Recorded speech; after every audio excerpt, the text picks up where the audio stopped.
Tuh, pojok, paling pojok dia di bangunan ya satu pojok. Terus di belakang tembok tuh bang, emang ada banyak kuburan. Oh iya, Kuburan umum. Iya, gitu. Itu tadi, kalau malam, ya kita nggak dengar ada orang lagi nyapu, krek, jam 2 tuh bang. Jam 2 malam. malam tuh pasti ada.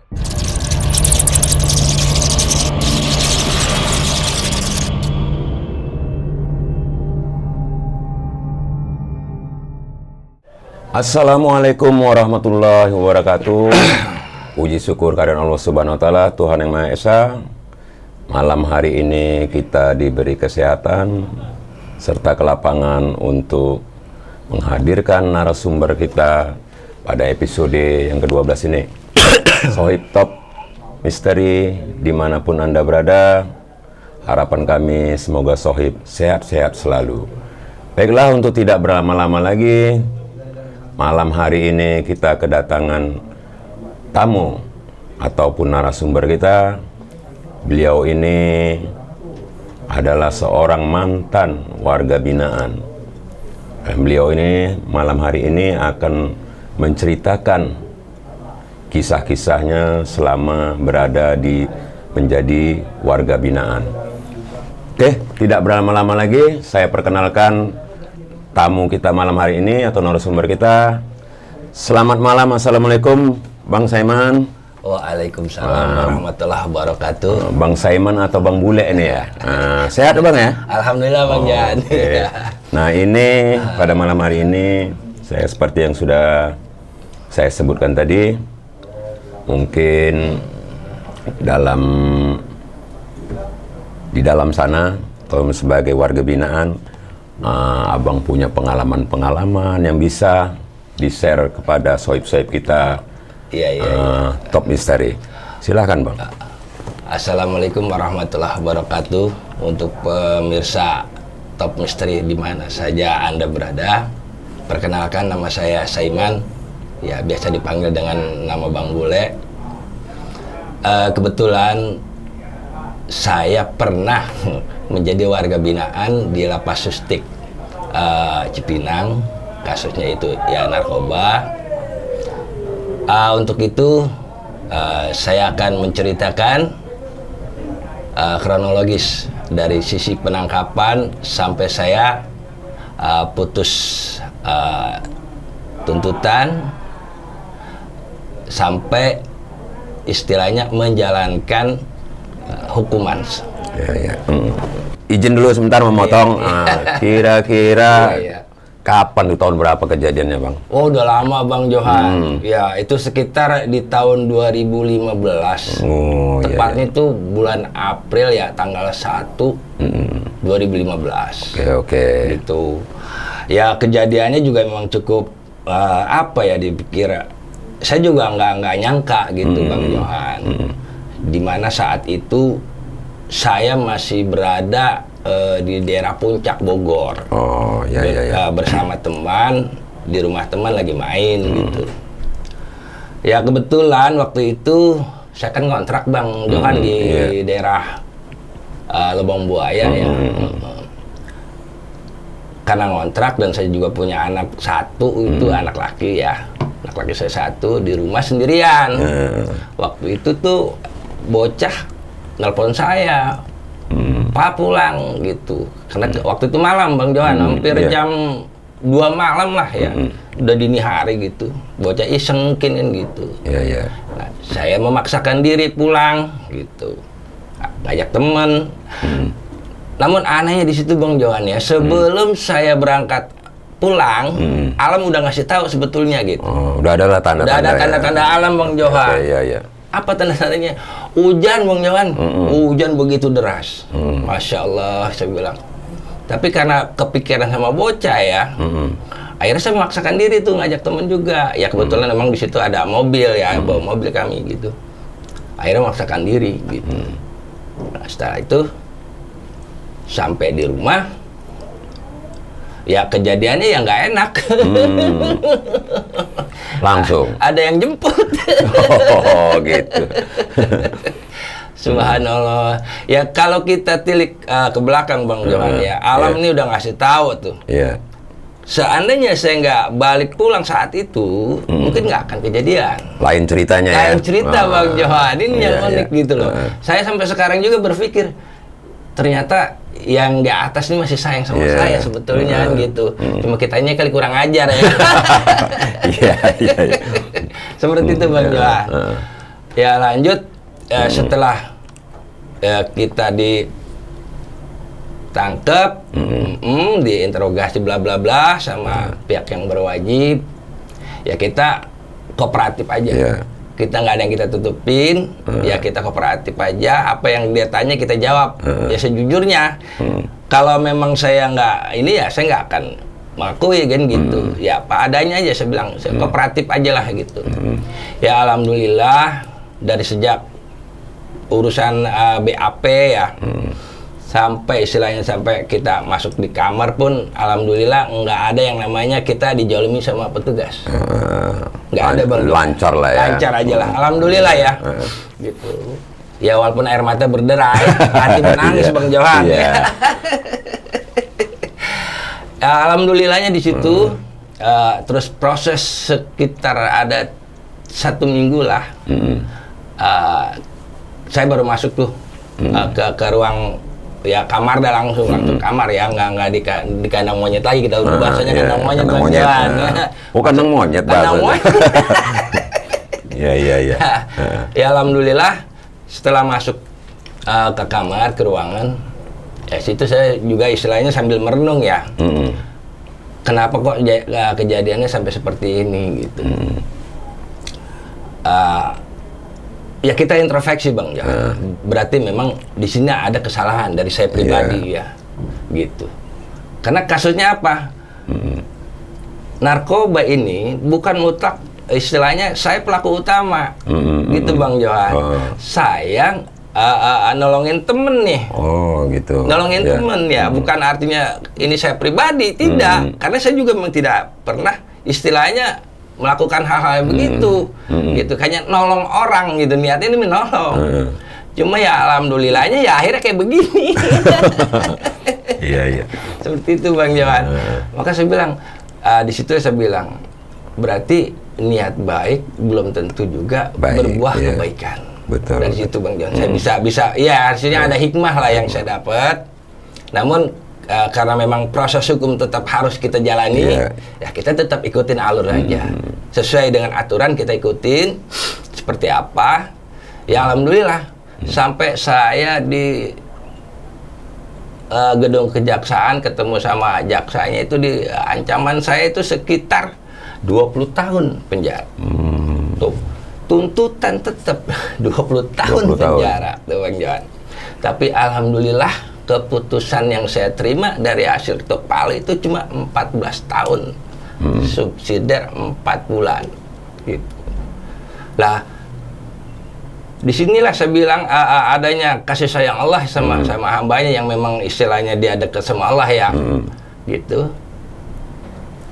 Kalau misalnya pakai uang itu juga uang itu pasti nggak inilah gitu. Kita nggak jujur, ini nggak kita nggak pakai istilahnya bahasa uang, nggak cerita kita nyogok, nggak ada Bang Johan seperti murni itu. Aja. Murni. Cuma di situ sebelum ya setiap saya istilahnya menjalani sidang, malamnya ya saya alhamdulillah ada sedikit doa yang memang saya selalu panjatkan ya. Saya perbanyak kalimat bismillah aja, saya banyak itu. Ya mintalah dengan kasih sayang Allah, semoga apa yang menjadi tanggung jawab saya, ya tetap saya akan bertanggung jawab, tapi mohon juga jangan sampai istilahnya terlalu berat gitu ya. Ya alhamdulillah itu tadi Bang Johan. Setiap mau jelang sidang, malamnya saya istiqomahin baca bismillah. Saya ngamalkan zikir bismillah, bismillahirrahmanirrahim, gitu. Ya terus sampai berapa kali saya sidang itu, hampir 9 kali Bang Johan. Pengadilan ya? Belum putus-putus. Belum putus-putus. Iya, sampai jenuh kita. Wah putus-putus. Ya alhamdulillah setelah sidang terakhir Bang Johan, ya keputusannya itu ketuk palunya hukuman dari 20 tahun. Tuntutan putusnya 14 tahun. Saya merasa bersyukur. Saya merasa bersyukur, kenapa? kalau istilahnya 20 tahun sampai nggak umur saya. Oh iya. Udah berapa itu hitungan umur ya? Umur waktu 2015 itu di umur 47 Bang Johan. Mohon maaf dipotong nih Bang. Berarti kalau udah 20 tahun tuh dihitung bandar dong itu? Bukan intinya. Kalau bandar itu kan masalah barang ya. Barang terus ininya dia ini pengedar, kurir, atau pemakai kan gitu biasanya. Kalau dari kepolisian tuh. Karena ini bahasanya kita nih kategorinya memang dikategorikan bandar. Karena memang barang waktu itu BB-nya itu sekitar 3 kilo sabu Bang. Waduh, Tuh, apa nggak hebat?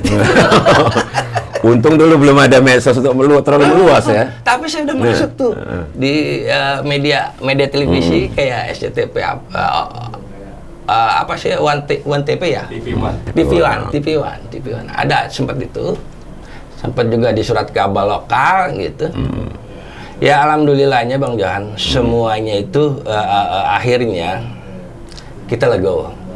Ya, kita legowo karena memang ini kesalahan pribadi kita lah. Saya tidak mencari kambing hitam. Saya tidak mencari kambing hitam karena memang udah salah kita dari awal. Karena kita tahu bahwa itu memang salah. Tapi kita nggak bela orang yang salah. Kan gitu. Maka hikmah saya bilang, udah kita legowo aja, kita terima keputusan ini. Kita jalani sesuai aturan, gitu ya. Nah, terlepas setelah putus, aman itu selama 3 bulan di Polres Timur. Kebetulan di Polres Timur Kampung Melayu Bang, tahun 2015 itu sampai 3 bulan, masuk ke bulan keempat, saya terus dioper ke LP Cipinang. Di LP Cipinang masuk ke ruang isolasi. Di situ tuh yang istilahnya saya juga agak-agak sedikit merinding ya, karena orang baru perdana masuk ke ruang isolasi, perdana lagi dikurung ya. Biasa bebas. Dimasuk ke ruang isolasi yang jumlah kamarnya sempit, warganya banyak, gitu kan susah tidur jadinya Bang, kan gitu. Nah, pengalaman yang paling menyeramkan itu di situ ya Bang. Pas di jam 2 malam di ruang isolasi nih, cerita di ruang isolasi. Pas 2 malam yang lain pada tidur, kita masih istilahnya nggak bisa tidur, masih gulang-guling gitu. Masih gelisah lah ya. Masih gelisah lah kasarnya, galau berat itu Bang, asli galau berat. Iya. Nah, di Lala itu saya lihat tuh ya, karena pintunya juga ketutup separuh gitu Bang. Jadi ada orang lintas itu. Kayak serdadu gitu. Cuma kelihatan kakinya doang. Kayak kaki serdadu tuh Bang. Itu yang namanya udara waktu itu juga dinginnya, anyepnya gimana gitu Bang. Berbeda lah auranya. Beda lah gitu. Ya Allah, ini apaan lagi? Itu langsung tengkurap Bang saya Bang. Iya, itu di ruang isolasi di Lapas Cipinang itu.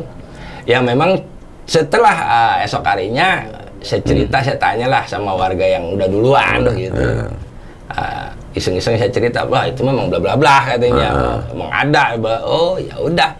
Akhirnya bener yang saya lihat semalam gitu. Jadi nggak kaget. Inilah karena baru, terus mental kita juga masih ngedrop Bang ya. Masya Allah, dahsyat deh gitu. Nah, setelah sekitar 2 minggu di ruang isolasi, kami terus pindahin itu ke kamar masing-masing, dapat kamar masing-masing ya.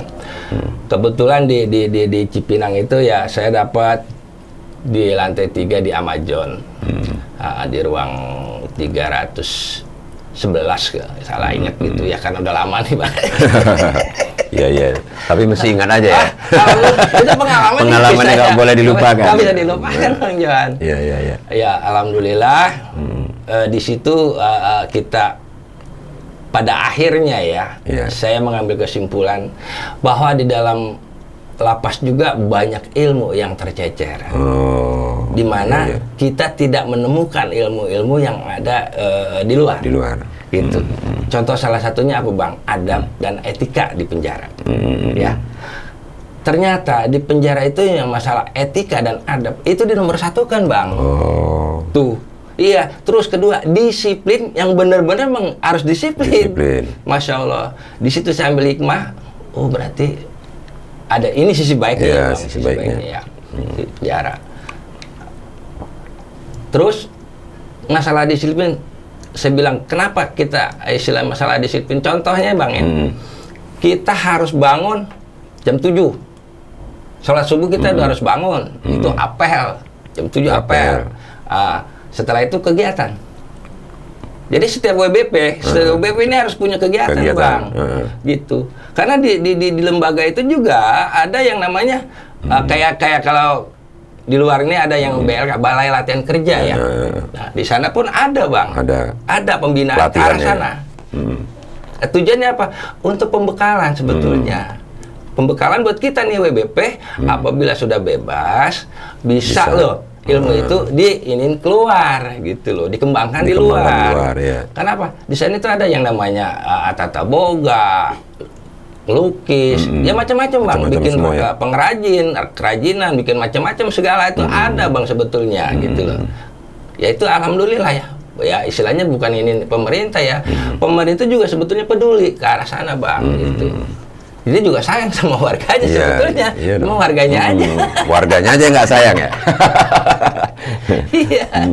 Alhamdulillah saya tuh di Cipinang itu akhirnya di tahun kedua saya masuk ke program pesantren. Karena satu-satunya lapas yang ada pesantren itu di Cipinang doang. Alhamdulillah saya masuk tuh ikut program pesantren. Ya akhir kegiatannya yaitu ya baca Quran, dari Iqra sampai istilahnya kita memahami segalanya, walaupun saya belum begitu ini ya, belum begitu hatam gitu. Tapi alhamdulillah alif batas aja mah hafal gitu. Ada pembinaan di sana Bang. Gitu. Nah, terus setelah istilahnya kedisiplinan ini terbentuk di kita ya kita sebetulnya kalau kita menjalani sebagai umat Islam ya menjalani ibadah sholat juga memang mengajarkan kedisiplinan kita Bang. Benar. Ya, cocok lah kalau di pesantren bahasanya ya saya lari memang saya pilih saya mending saya ke pesantren karena di pesantren ini pasti banyak yang memang harus saya ambil ilmunya kan gitu. Salah satunya belajar disiplin, yang tadinya nggak sholat akhirnya kita jadi sholat. Nah, yang tadinya nggak eling itu jadi eling Bang. Jadi akhirnya pada akhirnya kita kenapa? Kita sayang sama diri kita sendiri sebetulnya. Oh berarti selama ini ya kita lalai. Iya. Bahasanya lalai ya Bang. Lalai kan? Terlupa. Terlupa. Iya. Seperti itu. Nah terus untuk istilahnya etika Bang. Di pesantren atau di penjara itu benar-benar etika itu dijaga. Artinya gimana? Kenapa harus dijaga? Yang tua harus hormat sama yang muda. Bukan hormat artinya angkat tangan. Dari perilaku, sikap. Kita saling menghargai. Yang tua ngerangkul yang muda sungkan sama yang tua. Itu adab di situ Bang. Ya. Ini pembinaan yang setiap hari terbentuk lama-lama kan akhirnya mereka jadi baik. Iya. Nah dengan pola itu ya alhamdulillah kan gitu. Sampai akhir ini ya saya juga berkesan ke bawah nih sampai sekarang. Ke bawah terus ya. Seperti itu. Sebelum kita lanjut ngopi dulu. Itu saya mau. Itu dia. Izin nih Bang, saya mau nanya sedikit nih. Biasa ada teman-teman juga lah atau kawan-kawan yang udah keluar lah ini dari pesantren nih. Ada menceritakannya, wah kehidupan di pesantren itu luar biasa, yang beginilah, yang begitulah. Saya sebutkan lah ya. Yang di ini kalau kita, itu benar nggak itu terjadi? Begini Bang Johar, kalau hal-hal itu sih ya, kalau saya bilang enggak juga memang ada, kalau saya bilang ada juga enggak ya, tergantung istilahnya dari kita juga gitu. Cuma memang kebiasaan apabila nih ada OT baru masuk ke lapas, itu kan ada registrasi Bang, biodata mereka itu kan dibaca semua, didata semua. Nah di saat itulah kadang-kadang kan ada WBP nih yang ngeyel, yang so jago lah, bagaimana lah begitu. Wajar kalau istilahnya petugas itu ngambil tindakan, gitu kan. Namun kalau kitanya istilahnya kooperatif, itu nggak akan terjadi hal itu, Bang. Itu gitu. semuanya juga emang dari kita sendiri ya, gitu. Kalau kita ngeyel bahasanya wajar lah. Kalau istilahnya petugas juga akhirnya jadi jengkel atau kesel atau bagaimana kan gitu. Pada intinya sih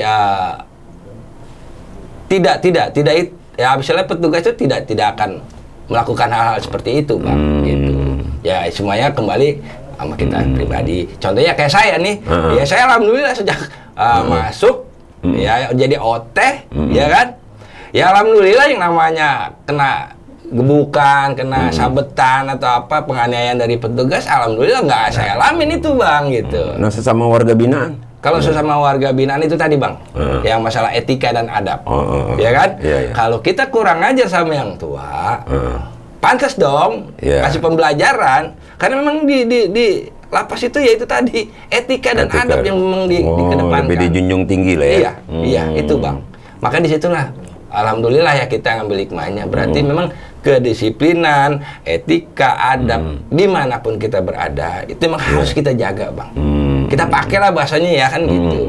Seperti itu. Ya, kalau hal-hal yang istilahnya penganiayaan, dijolimin sama petugas, ya itu kembali ke pribadi masing-masing, Bang. Gitu aja.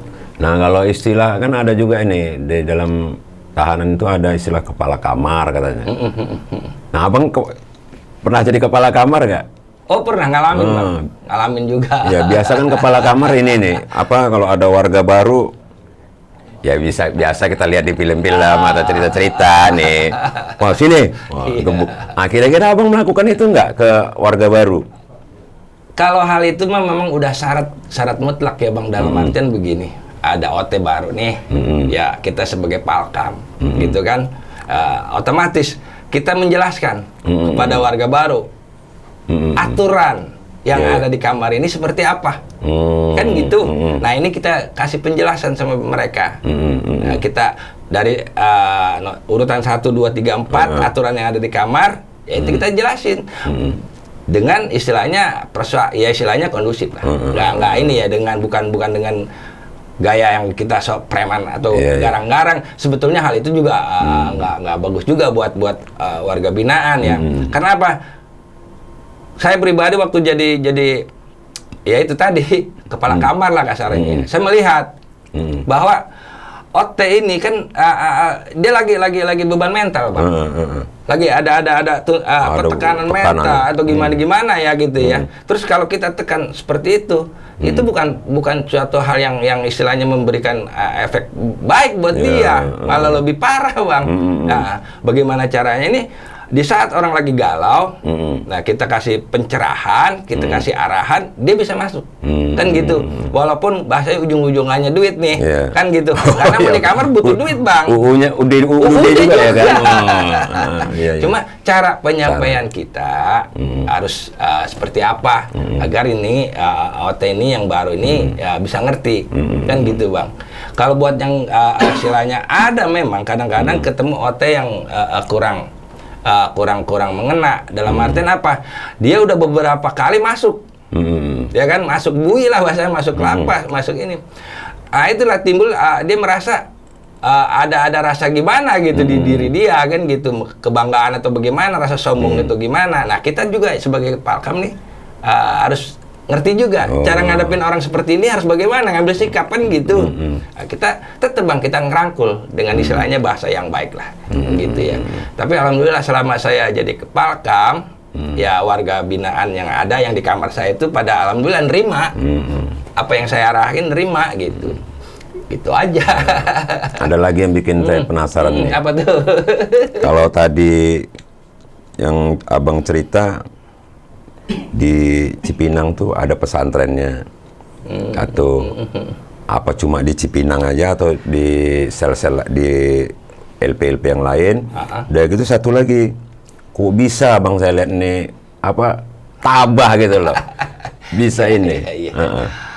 Ya kebetulan, Bang, waktu saya masuk nih di LP Cipinang ya, itu memang lembaga lapas yang saya tahu nih. Pencetusnya, pelopornya di Cipinang. Untuk masalah pesantren gitu di Cipinang. Yang saya tahu gitu ya. Nah, setelah itu baru yang lainnya ikut. Ya, pencetus pelopor Cipinang. Gitu. Ya, alhamdulillah saya juga di situ hampir 3 tahun yang ikuti di situ. Ya, dari istilahnya nggak tahu alif sampai alif. Sampai kita istilahnya baca Quran juga istilahnya alhamdulillah buat sendiri masih enak kayak gitu ya. Buat orang lain mah istilahnya saya juga nggak nyanggup gitu. Nah, terus kenapa saya bisa tenang dalam menghadapi situasi yang seperti itu ya gitu. Ya kita alhamdulillah Bang setelah itu tuh legowo hati. Kita bisa nerima, kita introspeksi, kita nerima, oh ini memang udah keputusan atas. Keputusan dari atas. Ya dari Allah punya cerita lah kasarnya ya. Kita cuma anak wayang nih, gitu. Ya kita kembalikan lagi aja innalillah. Cuma saya berdoa, ya Allah kalau memang ini baik untuk saya mohon diberikan perlindungan. Ya, diselamatkan, istilahnya jangan sampai ada orang-orang yang jualan sama kita. Ya istilahnya diberi kesabaran.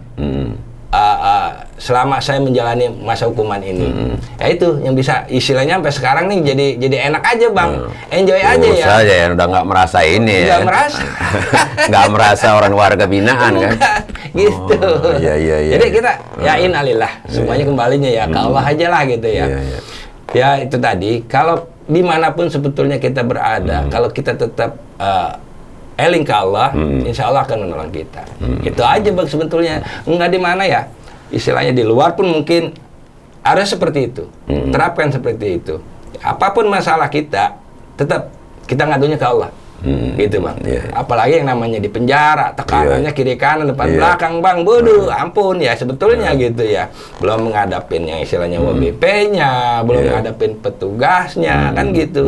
Tapi kalau kita tidak istilahnya berlindung, tidak minta perlindungan sama Allah, bohong Bang. Buyar mah ya. Buyar semua Bang itu.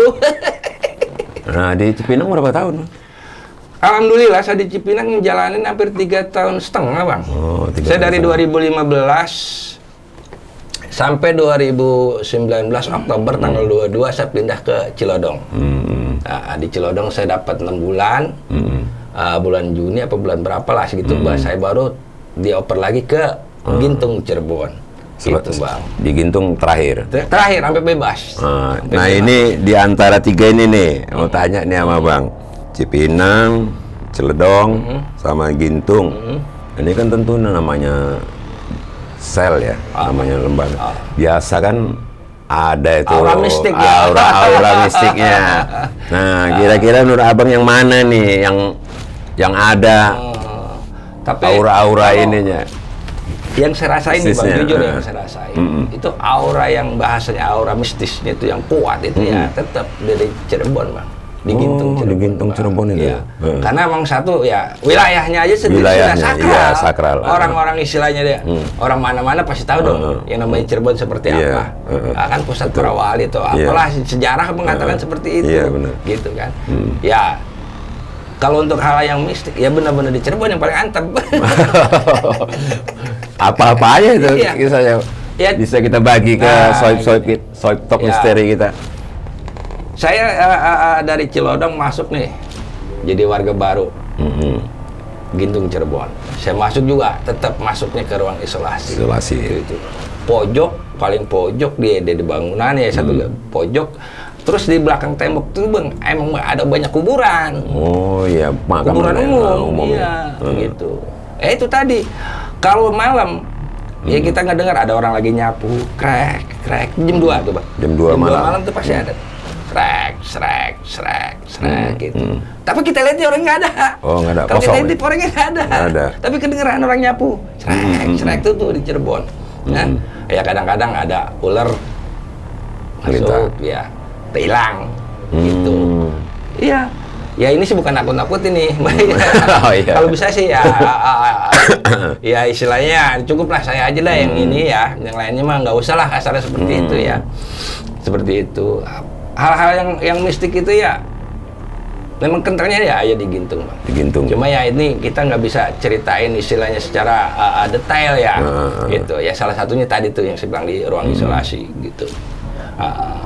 Ya kalau di sana emang aura mistiknya memang kuat. Tapi itu dirasakan sama semua warga binaan. Iya bang. Sekarang begini bang, di satu lapas itu hampir kurang lebih 1.600 WBP. Itu bisa adem, bisa nggak ada benturan kiri kanan. Coba, kamu bisa pikirin nggak? 1.600 nggak ada bentur. Aman, nyaman, kondusif. Coba. Sementara itu sumbernya istilahnya SDM-nya itu dari mana aja? Banyak kan dari warga Jakarta, Tangerang, Kerawang, macam-macam dari daerah ya. Itu gabung di situ. Gabung di situ. Istilahnya yang latar belakang mereka beda-beda nih. Tapi bisa adem, ayem, kondusif. Coba. Nggak pernah terjadi. Nggak pernah terjadi bentrokan antara istilahnya warga binaan tuh. Itulah misterinya. Nah itu misterinya, Pak. Benar itu. Iya. Itulah misterinya, aneh itu kan. Iya. Tuh. Ya bang, dari 1.600 warga binaan itu, kalau abang katakan tadi adem ayem, tentram dan kondusif. Kira-kira apa yang mempengaruhi wilayah itu gitu loh? Ya. Kalau menurut saya sih bang ya, memang bahasanya di sana kan memang daerahnya memang daerah wingit ya. Cirebon, kota istilahnya kota memang orang tahu kan gitu ya. Wajar kalau memang di situ tuh ada aura mistisnya tuh memang ada. Kuat. Enggak. Ini ya yang saya lihat memang ada gitu. Kuat lah itu di situ. Bohong bang, kalau misalnya 1.600 warga binaan itu dari unsur mana aja berbagai macam latar belakang ada, terus sampai suasananya seperti itu. Kalau nggak ada benturan, bohong bang, gitu ya. Nah ini juga suka heran tuh, gitu. Kok ini dia jumlah warganya segini banyak, tapi pada ngerti semua, nurut semua, pada gitu. Saling memahami. Pada saling memahami itu bang, toleransinya juga tinggi. Loh. Saling tolong menolong itu di situ. Alhamdulillah bang ya. Saya juga akhirnya itu merasa nyaman bang. Di saat saya menjalani masa hukuman yang memang udah dalam ya, kata orang mah dalam itu bang. Tapi itu intinya, yang penting kita nyaman bang. Di mana kita berada ya, itu yang penting di hati dulu nih. Kalau hati kita merasa nyaman, apapun enak bang. Iya, bahasanya kita makan nasi cadong doang nih bang, nggak pakai lauk yang lain, itu udah nyaman, udah enak, nikmat bang. Gitu aja ya. Kalau hatinya nggak nyaman, otomatis serba nggak puas. Tuntutan jadi banyak, kemakan pikiran. Akhirnya nggak enak makan, nggak enak tidur, istirahat kurang. Apa nggak jadi kita menyiksa diri sendiri bang? Tuh, seperti itu. Ya.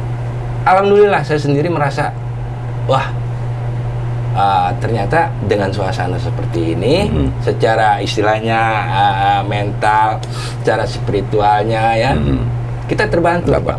Ya, kita dapat gitu. Istilahnya hablum minallahnya juga dapat, hablum minannasnya juga dapat. Satu cerita bang, di Gintung itu ada yang namanya program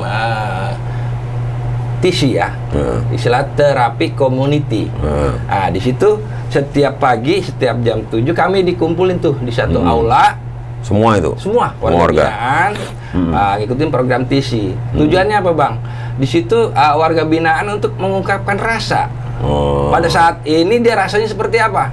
Iya kan? Galau kah? Seneng kah? Itu diungkapkan bang di depan teman-teman. Ya, ini salah satu bentuk untuk ngebuang sampah yang ada di badan, di batin lah bahasanya ya, buang sampah, unek-unek apa itu diungkapin bang. Misalnya nih, saya nggak senang sama Abang Johan gitu. Saya ngomong langsung ngomong di situ. Iya, ngomong. Gue nggak demen sama lu, cara lu begini bla bla bla gitu. Diomongin tuh, Bang. Gitu. Biar bisa introspeksi masing-masing. Bisa introspeksi. Pun di sini satu sama lain warga binaan juga harus tahu. Inilah namanya ada pembelajaran, mengungkapkan, membuang sampah nih yang memang lama terpendam ya. Kebanyakan kan orang tekanan mental karena apa bang? Dia tidak bisa mengungkapkan bang, tidak bisa mengungkapkan atau mengeluarkan unek-unek dia. Dia pendam di hati. Itu kan jadi sampah bang. Ini belajaran ininya gitu ya.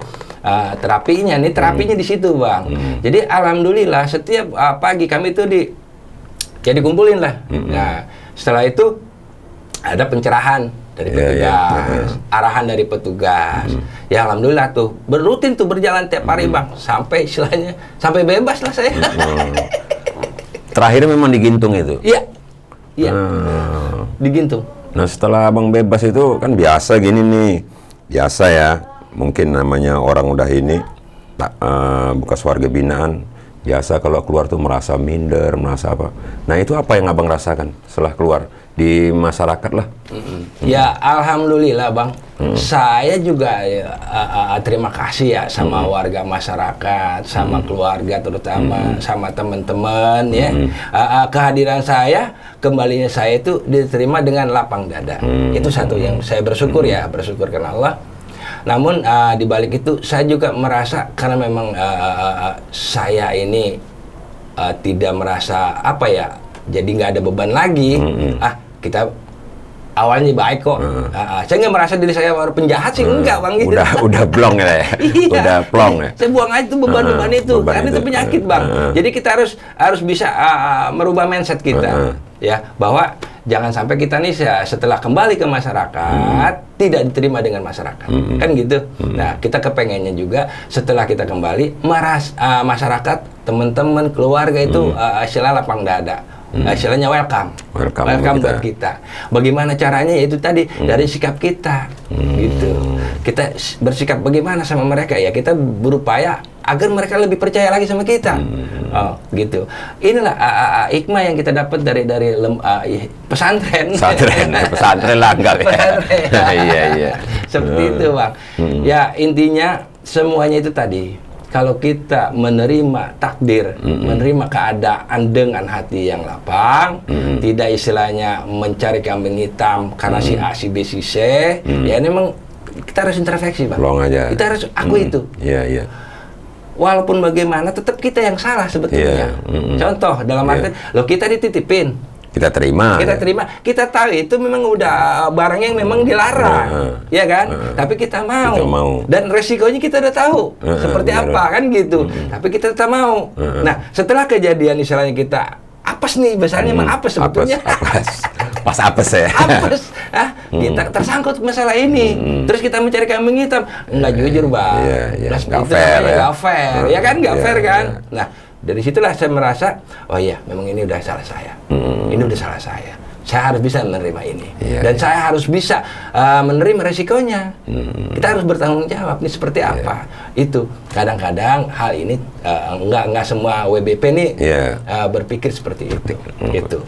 Ya intinya sebetulnya kalau pengen tenang, kembali lagi. Ya ke diri kita refleksi, kita jujur aja. Diri. Kita yang salah kok. Gitu. Enggak orang lain, kita yang salah. Pribadi kan gitu. Insya Allah kalau itu udah kita bisa mengakui itu Bang, kedepannya enak. Ya legowo lah. Istilahnya jalannya juga enak aja, udah nggak ada beban Bang gitu. Karena sampah itu kita udah buang. Maka itu tadi kita rubah mindset kita gitu. Jangan sampai ya istilahnya berasumsi bahwa ntar gue nggak diterima di masyarakat, kan gitu. Kasusnya apa dulu? Kalau kasus narkoba kasus orang kaya, cuma ya saya mohon, ya ini sekedar edukasi aja. Ya saya juga ingin mengingatkan pada generasi berikutnya nih, generasi muda ini, jangan sekali-sekali mendekati hal itu.